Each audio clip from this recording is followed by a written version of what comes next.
കുട്ടികൾക്കൊക്കെ ഇഷ്ടമുള്ള potato chips, ഉരുളക്കിഴങ്ങിൻ്റെ chips എങ്ങനെയാണ് തയ്യാറാക്കുന്നത് നോക്കാം. അപ്പം ഞാനിവിടെ ഉരുളക്കിഴങ്ങ് എടുത്തിട്ടുണ്ട്. ഇതൊന്ന് ഇതിൻ്റെ തൊലിയൊക്കെ കളഞ്ഞ് നമുക്ക് വെള്ളത്തിലേക്ക് ഇട്ട് കൊടുക്കണം. ഞാനിവിടെ 5 കിലോയുടെ ഉരുളക്കിഴങ്ങിൻ്റെയാണ് ചിപ്സ് തയ്യാറാക്കുന്നത്. അപ്പം ഞാൻ ഉരുളക്കിഴങ്ങ് 4 എണ്ണം നിങ്ങൾ കാണിക്കാൻ വേണ്ടി മാത്രം ഒന്ന് ഇതിവിടെ കാണിക്കുന്നുള്ളൂ. ബാക്കി ഇതുപോലെ തയ്യാറാക്കിയെടുക്കണം. ഇതിലേക്ക് ഞാൻ ചെറിയൊരു ഉപ്പ് കഷ്ണം, ഇത് വെള്ളം തെളിയാൻ കിട്ടുന്ന ഒരു സാധനമാണ്, അതിൻ്റെ പേര് എനിക്കറിയത്തില്ല. ഞാൻ വീഡിയോ ആയിട്ട് ഇത് ചെയ്തിട്ടുണ്ട്, അത് നിങ്ങൾ തീർച്ചയായിട്ടും കാണുക. അപ്പം വിശദമായിട്ട് അതിൽ പറഞ്ഞിട്ടുണ്ട്.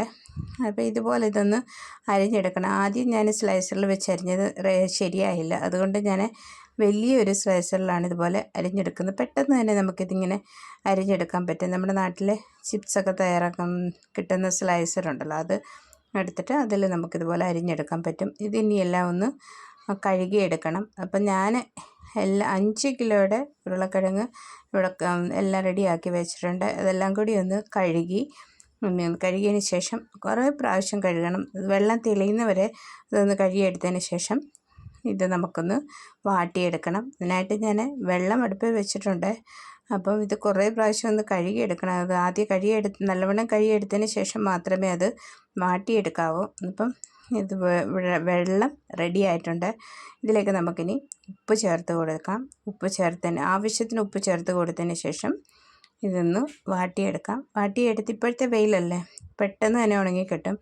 ഇതുപോലെ ഞാനിതൊന്ന് വാട്ടിയെടുക്കുന്നുണ്ട്. ഇത് നമ്മൾ കയ്യിലെടുക്കുമ്പോൾ അറിയാം, ഒരു 80% മാത്രം വെന്താൽ മതി, മൊത്തം വെന്ത് പോകല്ലേ. അപ്പം നമ്മൾ കയ്യിലിങ്ങനെ പിടിച്ച് ഒടിക്കുമ്പോൾ അറിയാൻ പറ്റും അത് വെന്തോ ഇല്ലയോ എന്നുള്ളത്.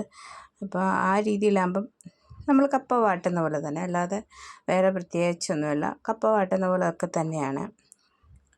ഇതൊന്ന് വാട്ടിയെടുക്കുക. ഇനി നമുക്ക് കോരിയെടുത്തതിന് ശേഷം വെയിലത്തിട്ട് നല്ലവണ്ണം ഉണങ്ങി വെച്ചാൽ നമുക്കൊരു വർഷം വരെയും ഉപയോഗിക്കാം. കുട്ടികൾക്ക് വെളിയിൽ നിന്ന് ഉള്ളത് വാങ്ങിച്ച് കൊടുക്കാതെ തന്നെ നമ്മൾക്ക് വീട്ടിൽ തന്നെ തയ്യാറാക്കി കുഞ്ഞുങ്ങൾക്ക് ഇഷ്ടമുള്ളപ്പോൾ വറുത്ത് കൊടുക്കാൻ പറ്റും. അതിൽ ആവശ്യത്തിന് ഇഷ്ടമുള്ള മസാലയൊക്കെ ചേർത്ത് അവർക്ക് വറുത്ത് കൊടുത്താൽ തീർച്ചയായിട്ടും അവർ കഴിക്കും. അപ്പോൾ അങ്ങനെ ഞാനിത് എല്ലാം ഒന്ന് ഉണങ്ങി എടുത്തിട്ടുണ്ട്. ഒറ്റ ദിവസം കൊണ്ട് ഇത് എനിക്ക് ഉണങ്ങി കിട്ടി. ഇതൊന്ന് വറുത്ത് കാണിക്കാം. അപ്പോൾ നിങ്ങളിതുപോലെ തയ്യാറാക്കിയിട്ടില്ല എങ്കിൽ തയ്യാറാക്കി നോക്കുക. ഇതുപോലുള്ള ചെറിയ ചെറിയ വീഡിയോയും കുക്കിംഗ് വീഡിയോ, ഇവിടുത്തെ വിശേഷങ്ങളും ഒക്കെ ആയിട്ടാണ് എൻ്റെ ചാനൽ പോകുന്നത്.